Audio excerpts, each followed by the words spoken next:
ये मेरे दोस्तों, आपका स्वागत है हमारे YouTube चैनल पर। जैसा कि आप श्री रामचरितमानस श्रवण कर रहे हैं, तो आज उसके आगे का भाग श्रवण करें श्री रामचरितमानस में। तो महाराज जी के श्रीमुख से सभी के मंगल की कामना करते हुए आइए हम सब मिलकर श्रवण करें।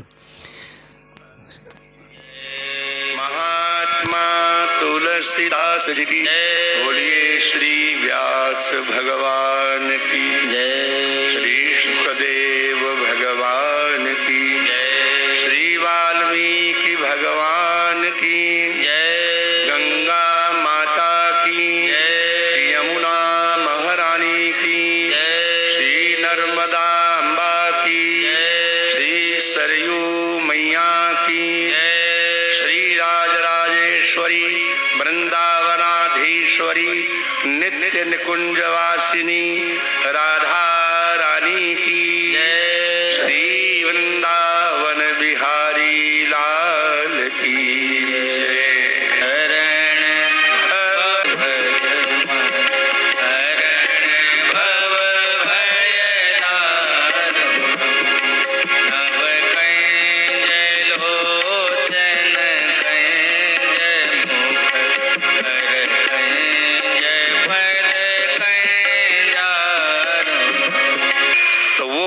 पक्षी जोड़ा था, आपस में प्रेमालाप कर रहे थे, स्नेह कर रहे थे। क्योंकि ये जो प्रेम है ना, ये विधाता की देन है। दुनिया में कोई ऐसा जीव नहीं है जड़ और चेतन जो प्रेम न करता हो। आप लौकी की तोरई की लता लगाते हैं तो वो भी किसी से लिपट के चलती है। बोलो राधे राधे।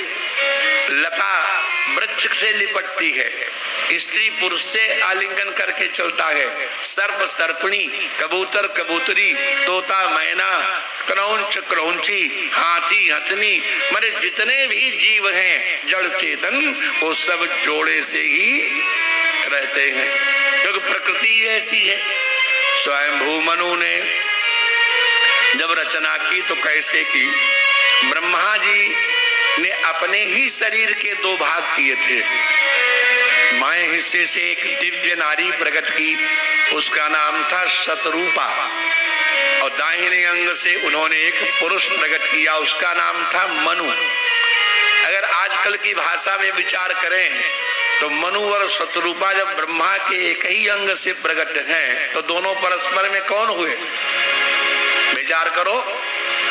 लेकिन चूंकि सृष्टि थी ही नहीं, एक स्त्री की और एक पुरुष की आवश्यकता थी।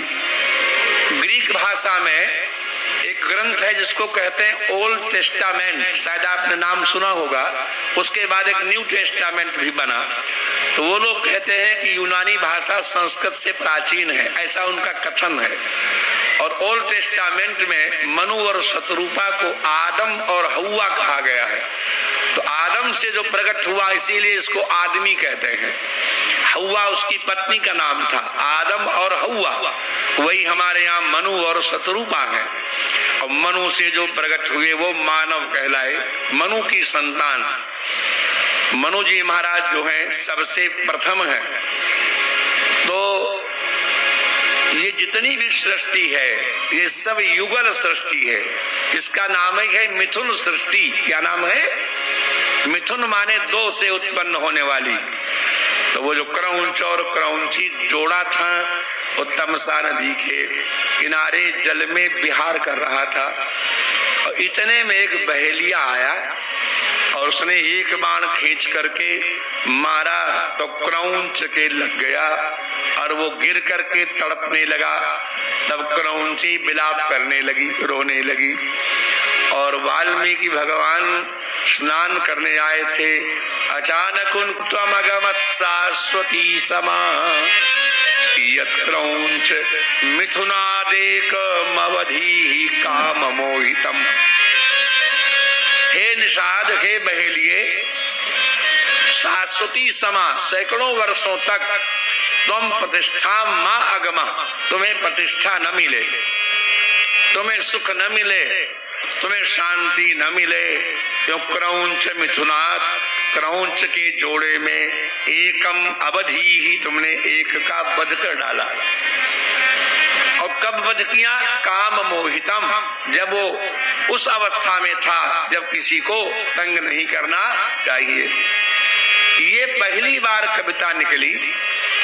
और इस कविता में जो छंद है, देखिए ये बात आप लोग चूंकि बहुत उच्च कोटि की सभा, चाहे थोड़े लोग हों, वेदों में छंद निश्चित है। वेद में 7 छंद होते हैं, माने वेद को 7 तरह से गाया जा सकता है। छंद माने गाने की शैली। तो पहले छंद का नाम है गायत्री। आप लोग ये समझते होंगे कि गायत्री नाम की कोई देवी है, यही मन में बैठा है ना? ये सत्य नहीं है। Gayatri is a particular verse of Vedas. वेदों का पहला जो वर्ष माने छंद है, आयत है, गाने की शैली है, इसका नाम है गायत्री। और इसमें 24 अक्षर होते हैं गायत्री में। गायंतम त्रायते इति गायत्री, गाने वाले की जो रक्षा करे उसका नाम गायत्री है। क्योंकि ये सबसे पहला छंद है, इसलिए गायत्री को वेद माता भी कहा जाता है। कि गायत्री छंद का नाम है। और दूसरे छंद का नाम है उष्णिक, तीसरा छंद है अनुष्टुप, चौथा छंद है बृहति, पांचवा छंद है पंक्ति, छठा छंद है त्रिष्टुप और 7वां छंद है जगति। ये 7 छंद है। गायत्री, स्निग्ध, अनुष्टुप, बृहति, पंक्ति, त्रिष्टुप, जगति, ये छंद है। और हिंदी में अनेक छंद हैं, जैसे कुंडलिया, जैसे दोहा, जैसे चौपाई, जैसे सवैया, जैसे बरवे, जैसे छप्पे, जैसे सोरठा, ये सब छंद कवित्व, ये सब छंदों के नाम है। इस तरह से गाया जाता।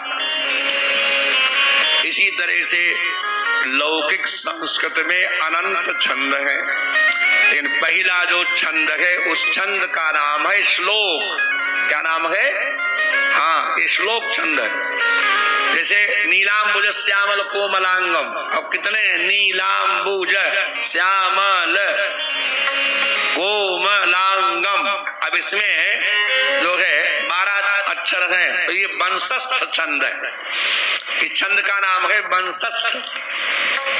अतुलित बलधामम, ये मालिनी छंद है, छंदों के नाम है।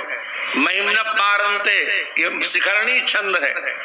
यस्यांकेच विभाति भूधर सुधा, ये शार्दुल विकीर्तित छंद है। अरे अनेक छंद है, लेकिन पहली बार जो छंद निकला उसमें 4 चरण थे और प्रत्येक चरण में 8 अक्षर थे। तो ऐसा छंद जिसमें 4 चरण हो और प्रत्येक चरण में 8 अक्षर हो और छठा अक्षर प्रत्येक चरण का गुरु हो, दीर्घ, और 5वां लघु हो, और दूसरे चौथे पाद में 7वां दीर्घ हो, और जो है तीसरे पहले पाद में लघु हो, उसको कहते हैं श्लोक छंद। क्या कहते हैं? छंद का नाम श्लोक होता है। जैसे आप लोगों ने गीता अगर कभी पढ़ी हो तो पहला जो गीता का जो छंद है वो श्लोक है। तो 8 अक्षर है प्रत्येक चरण में, गिन लो। धर्म क्षेत्रे 4, कुरुक्षेत्रे 4, हो गया, एक चरण हो गया। धर्म क्षेत्रे कुरुक्षेत्रे 1 हो गया। समवेता 4, युयुत्सव 4, हो गया चरण पूरा। मामकाः 3, पांडवाः 6, चैव 8, किम कुर्वत संजय 8। तो एक ही छंद में 4 चरण हो, प्रत्येक चरण में 8 अक्षर हो, उसका नाम होता है श्लोक। और जीवन में पहला छंद निकला श्लोक, तो बाद में जो शिखरणी आया, जो शार्दुल विक्रीडित आया, जो मालिनी आया, जो उपजाति आया, जो वंशस्थ आया, उसको भी लोग श्लोक ही कहने लगे। कोई भी आप गाओ, हम एक श्लोक सुनाओ, सुना रहे हैं शार्दुल विक्रीडित, अब कहते हैं श्लोक। क्यों? क्योंकि पहली बार जो आया उसका नाम था। हाँ, इसी तरह से पहली संसार की देवी जो भगवान अपने पति के वियोग में शरीर त्यागा, उस देवी का नाम था सती। और उसके बाद जिसने जिसने ये कर्म किया उसको क्या कहने लगे? सती कहने लगे। तो सती नाम तब रहा तुम्हारा, सती नाम तब रहा तुम्हारा, प्रथम दक्ष गृह दक्ष यज्ञ, दक्ष के यज्ञ में तब भा अपमाना, दक्ष यज्ञ तब भापमाना, पिताजी के यज्ञ में तुम्हारा अपमान हो गया। तुम अति क्रोध तजे तब प्राणा, तुम अति क्रोध तजे तब प्राणा। आज भी कई बार जब अपमान किसी का हो जाता है, नहीं सहा जाता है, तो लोग प्राण त्याग देते हैं। ऐसी घटनाएं तो जब से पृथ्वी बनी तब से हो ही रही है। तुमने उस समय प्राणों का त्याग कर दिया, मेरे अनुचरों ने उस यज्ञ का नाश कर दिया। मेरे मन में बहुत शोक हुआ। क्या भाई बात है। तब अति सोच भयो मन मोरे, और दुखी भयो वियोग प्रिय तोरे। तुम्हारे वियोग में हम बहुत दुखी हो गए। ऐसा कोई संसार का पुरुष नहीं है जो पत्नी के वियोग में सुख से रह ले। पत्नी तो कई बार रह लेती है, माने पति 6 महीने के लिए परदेश चला जाए, पत्नी आराम से रहेगी। और पत्नी 2 दिन के लिए भी मायके चली जाए तो पति को संकट पे संकट। बोलो राधे राधे। आप लोग सहमत हो कि नहीं? ऐसे ऐसे करो। हाँ, बड़ी कीमत है। शंकर भगवान बोले दुखी भयो वियोग प्रिय तोरे, दुखी भयो वियोग प्रिय तोरे। तब मैं भ्रमण करने लगा, काम धंधा छोड़ दिया, कैलाश हमने छोड़ दिया, कभी यहाँ कभी वहाँ भीख मांगे खाए। बोलो राधे राधे।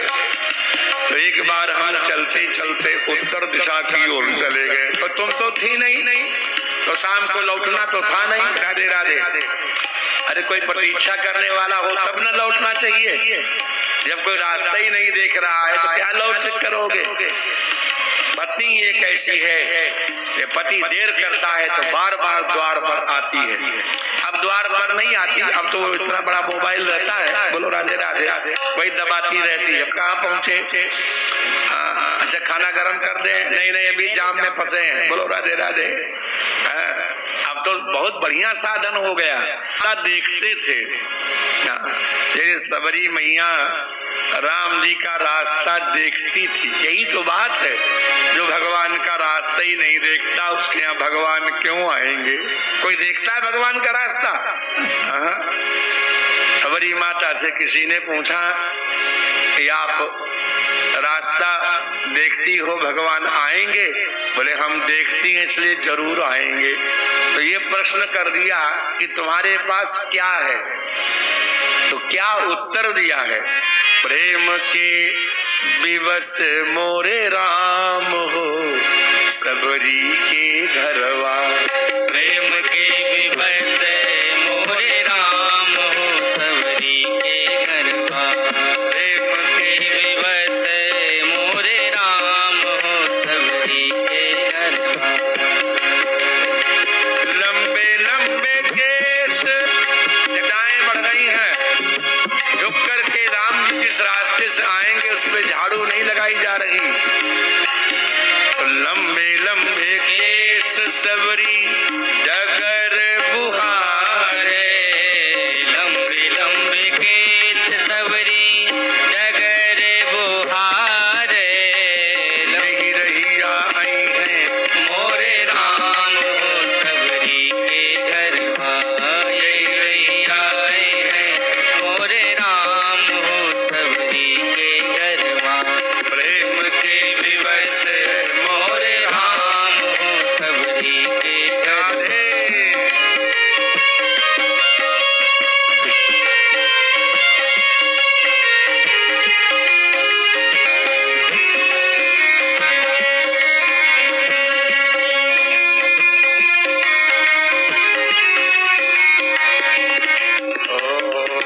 उसकी चटाई सबरी झाड़ी के बिछावे, उसकी चटाई सबरी झाड़ के बिछावे, उसकी चटाई सबरी झाड़ के बिछावे, आसन लगई है मोरे राम हो सबरी के घरवा, आसन लगई है मोरे राम हो सबरी के घरवा, प्रेम के विवश मोरे राम हो सबरी के जय हो।